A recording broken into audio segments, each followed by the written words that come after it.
300 MP, এত মন্ত্রী, প্রধানমন্ত্রী পালিয়ে গেল, প্রধান বিচারপতি পালিয়ে গেল, বাইতুল মুকাররমের খতিব পালিয়ে গেল, সব পালিয়ে গেল। কেন পালিয়ে গেলেন?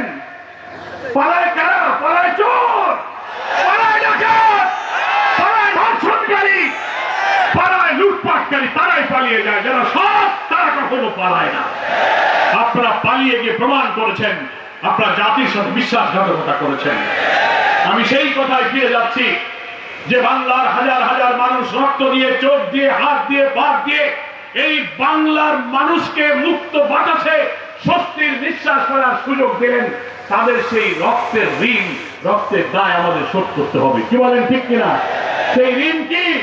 সেই রক্তের দায় হলো তারা একটি নতুন বাংলাদেশের স্বপ্ন দেখেছিল, যে বাংলাদেশের মানুষ বৈষম্যের শিকার হবে না, ভাত কাপড়, শিক্ষা, চিকিৎসা, কাজের কোনো অভাব হবে না, বিচারে তারা সুবিচার পাবে, অর্থনীতিতে ন্যায্য ইনসাফ, বৈষম্যহীন অর্থনীতি হবে, ধর্মীয় অধিকার আমরা ভোগ করব, একটি কল্যাণ রাষ্ট্র যেখানে মানুষ তার হক ফিরে পাবে, ইনসাফ এবং ন্যায্য এক পরিবেশের মধ্য দিয়ে তারা নিরাপত্তার সাথে সমৃদ্ধ বাংলাদেশে তারা বসবাস করবে।